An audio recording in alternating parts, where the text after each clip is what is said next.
Former U.S. attorney and former federal prosecutor, also executive director of the criminal justice reform group called Right on Crime. Great to see you, Brett. So let's dig into a plan that could work. I thought one of the ones that really stuck out to me was to strike those notes by the prosecutor. How would that work, and why is that key? Well, it was fascinating to me to see in the indictment that a lot of the evidence that was outlined is the result of communications with his attorneys. I imagine there will be a substantial fight over privilege. The government's position is going to be that privilege doesn't extend to criminal behavior, but it's not so clear cut in this case. And I think it's going to be a difficult issue, especially for this judge. Yeah, so that's interesting. What you're talking about is client-attorney privilege, and that's cited again, also on this list of things that Trump's defense could do. Undermine the process that produced the indictment. Those very conversations that you're talking about were spoken about by Palator and what the president could do to fight this.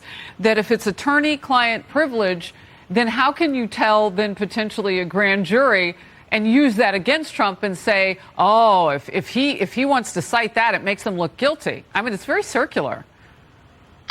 Yeah, it is circular. And Harris, one important point is what was presented to the grand jury. A motion called a bill of particulars, I would imagine his attorneys are going to file, and that would allow them to see what was presented to the grand jury. And did they present privileged material? Did they present exculpatory material, which they're obligated to do? So I think, depending on their strategy, they have a lot that they can attempt to do at the beginning of the case. I do want to take a look at this. It's from Republican presidential candidate Vivek Ramaswamy, spoke on former President Trump's indictment. He was speaking live just moments ago. Let's take a look. Indictment by the Federal Department of Justice against Donald Trump. That document reeks of politicization. How are we going to hold the Biden Department of Justice accountable? I submitted a Freedom of Information Act request, a demand to the Biden Department of Justice, demanding what did Biden tell Jack Smith, what did Biden tell Merrick Garland, is that if they do not comply with the law in the next 20 business days, then we will sue them in federal courts at our campaign's expense to get to the bottom of those answers. Vivek Ramaswamy also announced that he will send a letter to other Republican presidential candidates asking that they promise to pardon Biden if elected. And if they don't plan to do so, he said they should be on the record about that. And of course, Ramaswamy has already said that he would do that first day if necessary. Brett, your reaction? I applaud the position. I think it's correct that we want transparency. DOJ will be able to hide for quite some time emails between, Attorney General Garland or communications between Attorney General Garland and Jack Smith. This will not be something we get, our hands on very quickly or easily. Those lawsuits are important, but right now the real focus needs to be on why did they bring this case under the Espionage Act when they know they have to prove the intent to harm the United States or to contribute to a foreign adversary's ability to gather intelligence on this country?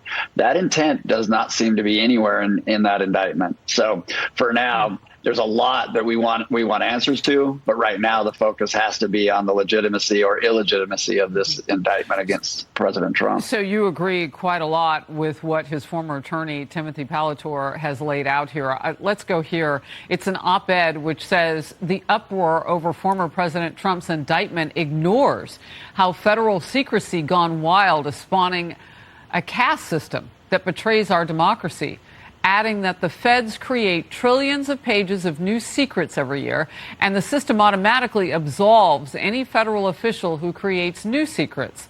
The feds are likely committing more crimes than citizens will ever know. Brett.